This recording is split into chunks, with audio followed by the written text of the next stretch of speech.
India में flights के rates बढ़ रहे हैं।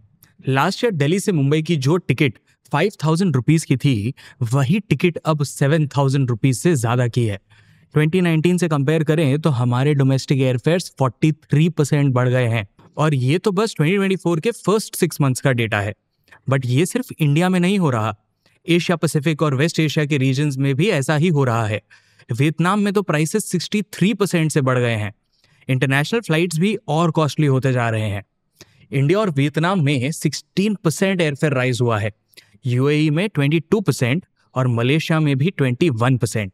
बट ऐसा हो क्यों रहा है? Welcome back to markets by Zerodha Hindi. आज के वीडियो में हम macro economy related 5 important updates discuss करेंगे। ये सेगमेंट यूजुअली हर्ष वोरा करते हैं, बट आज वो थोड़ा बिजी थे तो उन्होंने ये रिस्पॉन्सिबिलिटी मुझे दे दी। नेक्स्ट वीक से वो वापस आ जाएंगे। मैं हूं शांतनु जैन और ये है आज के 5 टॉपिक्स। 1. इंडिया में एयरफेयर्स हाई है, पर क्यों? हमें एक रिपोर्ट से काफी इंटरेस्टिंग इंसाइट्स मिले जो मैं आज शेयर करूंगा आपके साथ। 2. बैंक्स अब कम क्रेडिट कार्ड्स इशू कर रहे हैं, ऐसा क्यों? 3. ऑटो सेक्टर के नंबर्स रिलीज हुए हैं और अक्टूबर 2024 में सेल्स सरप्राइजिंगली बढ़े हैं, ऐसा क्यों हुआ है और वो कौन से कंपनीज हैं जिनके सेल्स बढ़े हैं? 4. इंडियन स्टॉक मार्केट में लोन अगेंस्ट शेयर्स बढ़ रहे हैं, क्या ये रिस्की हो सकता है बोरोवर्स के लिए? आज हम समझेंगे। एंड फाइनली अपडेट नंबर 5, हम हाउसिंग लोन मार्केट में स्लोइंग ग्रोथ के नंबर्स को समझेंगे। स्टार्ट करते हैं एयरफेयर प्राइसेस से। जैसा मैंने स्टार्टिंग में आपको बताया, इंडिया में डोमेस्टिक फ्लाइट के प्राइसेस 40% से भी ज्यादा से बढ़े हैं, एंड ये बाकी नेबरिंग कंट्रीज में भी हो रहा है। और ये जो इतना सारा डेटा आपके साथ मैंने शेयर किया ना, और स्टार्टिंग में भी आपको बताया कि कौन से कंट्रीज में कितना बढ़ रहा है, ये सब एयरपोर्ट्स काउंसिल इंटरनेशनल और फ्लेयर एविएशन कंसल्टिंग की एक स्टडी में से लिया है। इस पर्टिकुलर स्टडी में 19 कंट्रीज के 60,000 से ज्यादा रूट्स का एनालिसिस है। इसका लिंक मैं नीचे ऐड कर दूंगा, आप उसको रेफर कर लेना। इंपॉर्टेंट बात यह है कि उस रिपोर्ट में एयरफेयर प्राइस राइज क्यों हो रहे हैं, उसके रीजंस दिए हुए हैं। इसको अच्छे से समझते हैं। देखो, जब भी हम फ्लाइट टिकट्स बाई करते हैं तो अगर आप ध्यान से अपने टिकट को देखोगे तो उसमें आपको यूजुअली 4 चीजें दिखेंगी: airfare charges, aviation security fees या airport charges, user development fee और GST. Airport charges basically new add on है जो हर टिकट पे एक बर्डन जैसा लगता है, एंड फर्स्ट इंस्टिंक्ट तो यही बोलता है कि इसकी वजह से ही फ्लाइट के रेट्स बढ़ रहे होंगे, बट ऐसा नहीं है। एयरपोर्ट कॉस्ट स्टेबल है और एयरलाइंस के टोटल एक्सपेंसेस के सिर्फ 4% है, बल्कि डोमेस्टिक फ्लाइट्स के लिए तो एयरपोर्ट चार्जेस 2019 के बाद 7% कम हुए हैं। वहीं इंटरनेशनल फ्लाइट्स के लिए ये सिर्फ 6% बढ़े हैं इतने ईयर्स में, जबकि ओवरऑल फेयर्स 40% से भी ज्यादा बढ़े हैं। तो ये भाई इतना बड़ा प्राइस राइज क्यों हुआ है? ग्रोइंग डिमांड एक फैक्टर है, ज्यादा लोग फ्लाइट्स ले रहे हैं जो डिमांड को ड्राइव कर रहा है। बट एक और रीजन है जो एसीआई ने हाईलाइट किया है: consolidation in the aviation market. जिन रूट्स में एक ही एयरलाइन का मोनोपोली है, वहां फेयर हाइक्स 25% से भी ज्यादा है। जहां कंपेटिटिव रूट्स हैं, वहां सिर्फ 10% का राइज है। ऑल्सो एविएशन टर्बाइन फ्यूल भी एक बड़ा रीजन है प्राइस बढ़ने का। इंडिया में लेट 2019 से अब तक एयर टर्बाइन फ्यूल प्राइसेस 35% से ज्यादा बढ़े हैं। अभी करंट रेट नवंबर 2024 में देखोगे तो 84,000 रुपीज पर किलोलीटर के आसपास आ गया है। और आप गेस कर ही लोगे कि ये एयरलाइंस के ऑपरेटिंग एक्सपेंस का बहुत बड़ा पार्ट है। कितना बड़ा पार्ट है? 35 to 40% कॉस्ट यही कंट्रीब्यूट करता है। देखो, पैंडेमिक ने एयरलाइंस को बहुत इंपैक्ट किया, सबको पता है। फ्लाइट्स बंद हो गए थे, ट्रैवल ही नहीं हो रहा था, तो फ्लाइट्स कहाँ से चलेंगे? तो प्रॉफिटेबली ऑपरेशंस रन करना ऑब्वियसली उनके लिए मुश्किल हो गया था, और उस टाइम पे उन पे बहुत सारा बर्डन आ गया, डेट बर्डन आ गया। जो भी उनको सर्विसिंग करनी थी, करवानी थी, वो उनको डेट लेकर करनी पड़ी। तो अभी उनके पास और कोई ऑप्शन नहीं था, उनको प्राइस बढ़ाना ही पड़ा। बट इसमें ना एक पॉजिटिव साइड भी दिख रहा है इस सेक्टर के लिए, जो आने वाले दिनों में इस सेक्टर में प्रॉफिटेबिलिटी को इंप्रूव कर सकता है। अभी इलेक्शन हुआ यूएस में, तो ट्रंप जीत गए हैं। अब ट्रंप जीत गए हैं तो मार्केट्स ये एक्सपेक्ट कर रहा है कि क्रूड ऑयल प्राइसेस थोड़े कम हो जाएंगे, और अगर क्रूड ऑयल प्राइसेस कम होंगे तो एटीएफ प्राइसेस भी कम होंगे। एंड अगर एटीएफ प्राइस 10% से भी गिरता है ना, तो ये डायरेक्टली 3 to 4% से एयरलाइन का कॉस्ट रिड्यूस कर देगा और प्रॉफिट बढ़ा देगा। बट देखो, इकोनॉमी में ऐसा नहीं है कि सिर्फ एयरफेयर्स ही बढ़े हैं। वो जो आप क्रेडिट कार्ड यूज करते हो ना फ्लाइट टिकट्स बुक करने के लिए, उन क्रेडिट कार्ड कंपनीज में डिफॉल्ट्स बढ़ रहे हैं। इसको भी अच्छे से समझते हैं, ये थोड़ा सा टेंशन का मामला है। कॉन्टेक्स्ट के लिए बता दूं, फिलहाल इंडिया में total 10.6 crore active credit cards हैं, एंड क्रेडिट कार्ड इशुएंस का ग्रोथ रेट अब गिर रहा है। बैंक्स कस्टमर्स को न्यू क्रेडिट कार्ड्स नहीं देना चाह रहे। रिजर्व बैंक ऑफ इंडिया का डेटा बता रहा है कि न्यू क्रेडिट कार्ड इशुएंसेस अगस्त 2024 में 9.2 लाख थे, बट सितंबर में ये गिर गए, बहुत ज्यादा गिर गए, कुछ 6.2 लाख पर आ गए हैं, मतलब ऑलमोस्ट 33% फॉल हुआ है। और ऐसा नहीं है कि अगस्त में बहुत ज्यादा क्रेडिट कार्ड बांट दिया था एंड इसीलिए सितंबर में ये नंबर नॉर्मलाइज हो गया है। अगर आप पिछले साल से भी कंपेयर करोगे तो क्रेडिट कार्ड के इशुएंसेस में 64% से ज्यादा फॉल है। और देखो, मैं पर्सनली बोलूं तो मुझे ये लग रहा था क्योंकि मुझे क्रेडिट कार्ड कंपनीज के कॉल आना बंद हो गए हैं ऐसे, वरना हर दिन 3-4 क्रेडिट कार्ड कंपनियों के कॉल आते थे कि आप ये वाला क्रेडिट कार्ड ले लो, वो वाला क्रेडिट कार्ड ले लो। पता नहीं, ये शायद आपने भी नोटिस किया होगा आप कि भाई हफ्ते के 2-3 कॉल आते होंगे मैक्स टू मैक्स। ये जो भी नए कार्ड इशू हो रहे हैं, लेकिन ये कौन इशू कर रहा है अभी? ये भी जो भी 6 लाख इशू हुए हैं अप्रोक्सीमेटली कार्ड्स, कौन से बैंक्स कर रहे हैं? सबसे बड़ा है इसमें HDFC बैंक। HDFC बैंक ने सितंबर में 4.3 लाख कार्ड्स इशू किया है। फिर आता है SBI कार्ड्स जिसने 1.4 लाख कार्ड्स इशू किया है।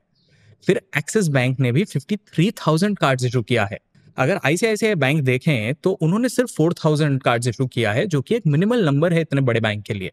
तो देखो, ट्रेंड तो क्लियर है कि बढ़ते डिफॉल्ट्स के चलते बैंक्स अगले महीनों में कॉशियस रहेंगे। एनालिस्ट जैसे IDBI कैपिटल के बंटी चावला का कहना है कि RBI के रिस्क वेट नॉर्म्स का भी इस पे असर है। इन नॉर्म्स के कारण बैंक्स क्रेडिट कार्ड सेगमेंट में एक्सपैंड करने में रिलक्टेंस दिखा रहा है। मैक्वारी कैपिटल के रिपोर्ट के मुताबिक क्रेडिट कार्ड्स डिफॉल्ट्स का रेट जो है वो लगभग 6% तक पहुंच गया है। ऐसा कई सालों में नहीं देखा गया है।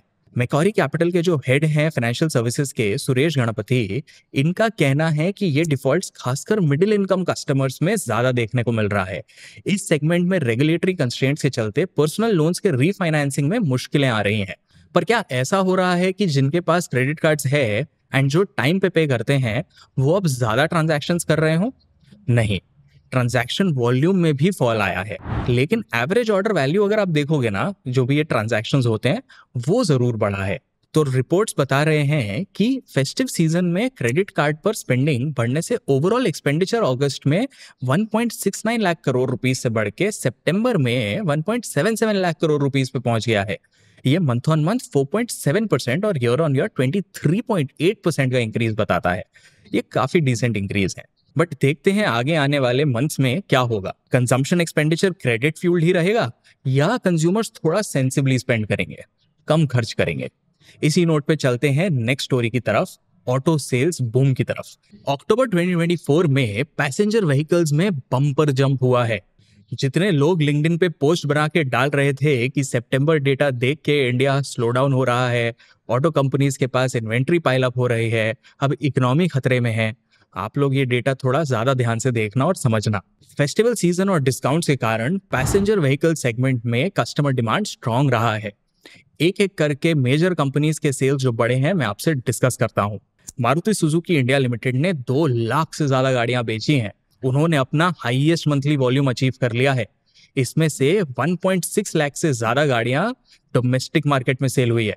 मारुति सुजुकी ने 33,168 यूनिट्स एक्सपोर्ट करके एक और रिकॉर्ड बनाया है। फिर हम अगर देखें Hyundai मोटर्स को, तो उन्होंने भी बहुत अच्छा परफॉर्म किया है। अक्टूबर मंथ में Hyundai ने 70,000 से ज्यादा यूनिट्स होलसेल रूट से सेल किया है। इसमें से अराउंड 55,000 डोमेस्टिक यूनिट्स हैं और 14,500 एक्सपोर्टेड यूनिट्स हैं। एक्सपोर्ट्स भी इनका 7% से बढ़ा है। Hyundai का SUV पोर्टफोलियो भी काफी अच्छा परफॉर्म किया है। ऑलमोस्ट 38,000 SUV सेल किया है Hyundai ने।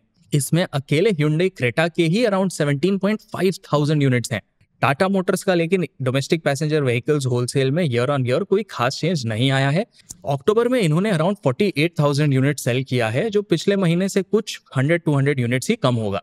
लेकिन टाटा के इलेक्ट्रिक व्हीकल सेल्स में थोड़ी सी फॉल जरूर देखने मिली है। ईवी सेल्स 5,355 यूनिट्स पे है, जो 2% का एक डिक्लाइन दिखाता है। ब्रॉडर ट्रेंड तो देखो लग रहा है कि ईवीज ठंडे पड़ेंगे और लोग हाइब्रिड्स की तरफ जाएंगे, बट ये टू अर्ली टू प्रेडिक्ट है। महिंद्रा एंड महिंद्रा भी बढ़िया ग्रो किया है, 25% ईयर ऑन ईयर। उन्होंने कुछ 54,500 यूनिट्स बेचे हैं डोमेस्टिक मार्केट में। एक्सपोर्ट्स मिला के ओवरऑल सेल्स 55,500 यूनिट्स के आसपास है। स्पेशल मेंशन जरूर करना चाहिए M&M के थार रॉक्स मॉडल को। इस मॉडल के रिलीज के पहले 60 मिनट्स में 1.7 लाख बुकिंग्स आ गई।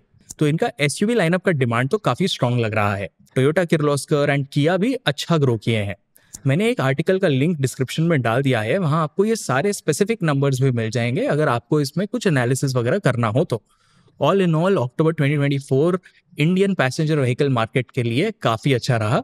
15 सितंबर से ऐसे भी शायद श्राद्ध मलमास या ऐसा कुछ टाइप का चल रहा था, तो हमारे घर पे भी बड़ों ने मना कर दिया था कुछ भी ऐसे बड़े परचेजेस करने से। एंड यूजुअली फैमिलीज कार जैसे बड़े परचेजेस ऑस्पिशियस डेज पे ही करना चाहते हैं। फिर वो एक्सपेक्टेशन भी रहता है ना कि दिवाली पे कुछ डिस्काउंट मिल जाएगा, कुछ सिल्वर कॉइन और गोल्ड कॉइन मिल जाएंगे गाड़ी खरीदने से।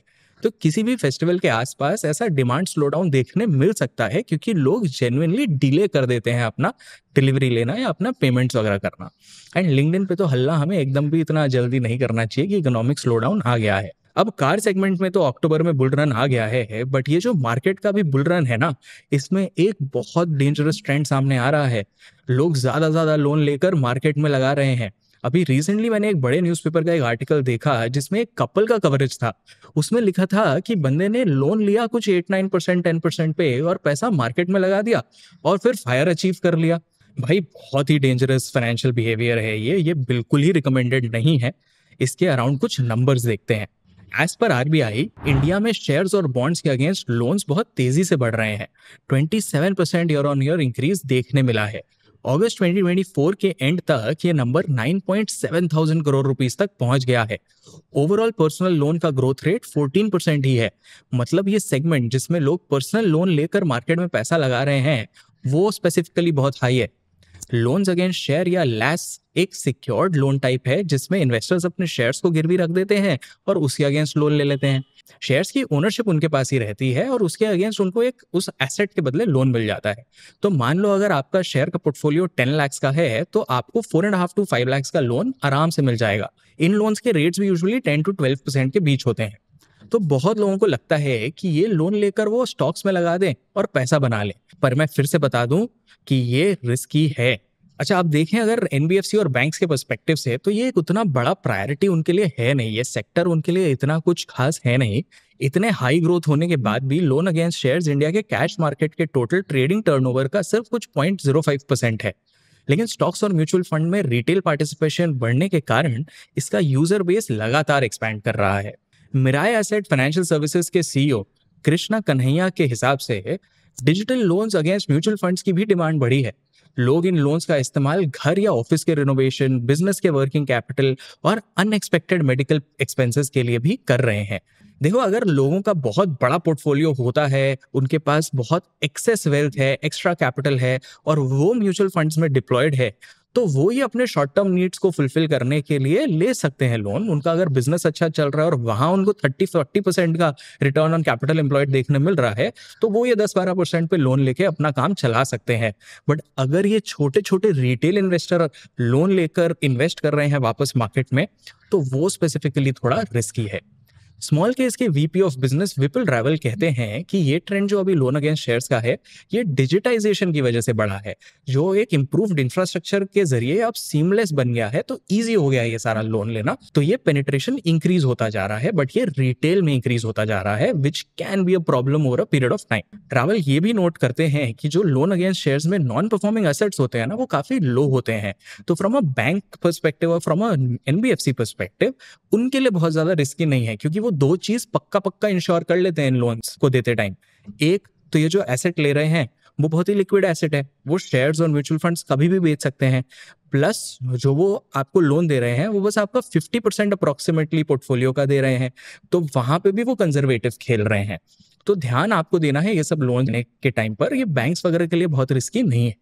तो अगर इसको फटाफट समराइज करूं तो बात यही है कि मार्केट एक्टिविटी इतनी ज्यादा बढ़ी हुई है और डिजिटल एक्सेस भी बढ़ गया है, तो लोन अगेंस्ट शेयर्स का पेनिट्रेशन तो बढ़ रहा है। एंड जो एनालिस्ट इस स्पेस को ट्रैक करते हैं ना, बीएफएसआई स्पेस, एनबीएफसीज, बैंक्स वगैरह को ट्रैक करते हैं, वो अभी इसको एक पॉजिटिव की तरह ले रहे हैं। वो सोच रहे हैं कि भाई अच्छा है, ये ग्रोथ होता रहेगा अगर इस कैटेगरी में। But again I will re-emphasise, अगर बिजनेसेस वगैरह या जिनके खुद के बिजनेसेस हैं जहाँ पे उनका रिटर्न ऑन कैपिटल एम्प्लॉयड या रिटर्न ऑन इक्विटी काफ़ी हाई है, अगर वो इन शेयर्स के अगेंस्ट लोन ले रहे हैं तो it can make sense. But अगर आप छोटे मोटे एक्सपेंडिचर्स करने के लिए सारा लोन ले रहे हो, अपना घर खर्चा निकालने के लिए लोन ले रहे हो, तो ये काफ़ी रिस्की हो सकता है। अब एक और कैटेगरी देखते हैं जिसमें लोन ग्रोथ थोड़ा स्लो हो रहा है, इतना बढ़ नहीं रहा। Housing loans. पिछले 2-3 ईयर्स में प्रॉपर्टी प्राइसेस काफ़ी बढ़े हैं एंड बढ़ते कॉस्ट्स की वजह से कई लोग नए घर खरीदने में कतरा रहे हैं।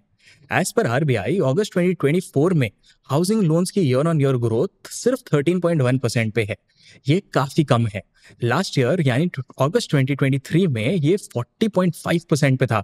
ये स्लोडाउन बढ़ते लेंडिंग रेट्स के चलते देखा जा रहा है। चलिए देखते हैं डिफरेंट बैंक्स के रेट्स कैसे चेंज हुए हैं।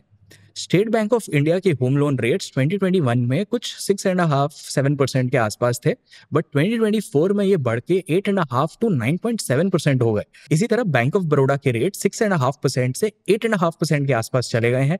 आईसीआईसीआई बैंक के 6.8% से 8.8% की तरफ, और कोटक महिंद्रा बैंक के 6.5% से 8.8% हो गए हैं। एनालिस्ट कहते हैं कि ये स्लो डाउन बढ़ते हाउसिंग ईएमआईज की वजह से हो रहा है। इंडिविजुअल बजट्स को, घर के बजट्स को ये इम्पैक्ट कर रहा है। ग्रैंड थॉर्नटन इंडिया के विवेक अय्यर को लगता है कि अगर फरवरी 2025 में रेट कट हुआ तो फाइनेंशियल ईयर 2025 के आखिर क्वार्टर में हाउसिंग डिमांड वापस उठेगा, मतलब मार्च 2025 में वापस उठ सकता है डिमांड। रेलिगर हाउसिंग के सीईओ राहुल मेहरोत्रा का कहना है कि इकोनॉमिक अनसर्टेनिटी, रेगुलेटरी चेंजेस और रेंटल डिमांड भी हाउसिंग लोन्स के ग्रोथ में स्लो डाउन का रीजन बने हैं। एंड जैसे मैंने आपको पहले भी बताया, राइजिंग होम प्राइसेस भी डिमांड सप्रेशन में एक मेजर फैक्टर है। इसको भी डेटा से समझते हैं। नेशनल हाउसिंग बैंक के हाउसिंग प्राइस इंडेक्स का डेटा देखते हैं। हाउसिंग प्राइस इंडेक्स को हम एचपीआई भी कहते हैं शॉर्ट में। एचपीआई बेसिकली बताता है कि हाउसिंग प्राइसेस में कितना इन्फ्लेशन या ग्रोथ देखने मिला। ये जून 2023 में 128 पे था। जून 2024 में ये बढ़ के 136 हो गया है, जो कि एक 6.25% इंक्रीज दिखाता है। हैदराबाद में तो सबसे ज्यादा फास्ट ग्रोथ देखने को मिला है। वहां एचपीआई 176 से बढ़ के 191 हो गया है। तो शॉर्ट में हाई इंटरेस्ट रेट्स और बढ़ते होम प्राइसेस ने हाउसिंग लोन ग्रोथ में सिग्निफिकेंट स्लो डाउन ला दिया है, और आगे की ग्रोथ अब पोटेंशियल इंटरेस्ट रेट कट्स और इकोनॉमिक स्टेबलाइजेशन पे डिपेंड करेगी। तो दोस्तों, बिग पिक्चर तो ये है कि इंडिया में अभी करंट इकोनॉमिक नैरेटिव एक बैलेंस का है।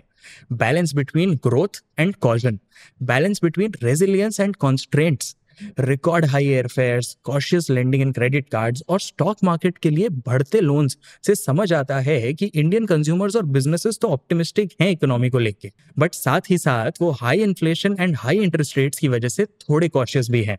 सवाल ये है, क्या इंडिया ऐसे ही ग्रो करता रहेगा? क्या ये कंडीशंस ग्रोथ के लिए सही हैं? देखो, ग्रोथ मोमेंटम को बनाए रखने के लिए आरबीआई को भी थोड़ा मदद करना पड़ेगा। यूएस में भी शायद ट्रम्प के आने से इंटरेस्ट रेट्स कम होंगे, तो उम्मीद तो ये है कि इंडिया में भी इंटरेस्ट रेट्स को कम किया जाएगा। इंटरेस्ट रेट्स कम होंगे तो होम लोन वगैरह थोड़े चीपर होंगे एंड लोग वापस शायद उसमें इन्वेस्ट करना स्टार्ट करेंगे। साथ ही साथ हमें ऐसे पॉलिसीज पे भी फोकस करना पड़ेगा जिससे कि इन्फ्लेशन को टैकल किया जाए एंड क्रेडिट एक्सेस को इम्प्रूव किया जाए, सही लोगों एंड सही बिजनेसेस तक सेफ क्रेडिट अवेलेबल करवाया जाए। आपको क्या लगता है, और क्या क्या मेजर्स लिए जा सकते हैं लॉन्ग टर्म ग्रोथ को सस्टेन करने के लिए? आप कमेंट्स में जरूर बताना। मैं हूं शांतनु जैन, मिलता हूं आपसे नेक्स्ट एपिसोड में।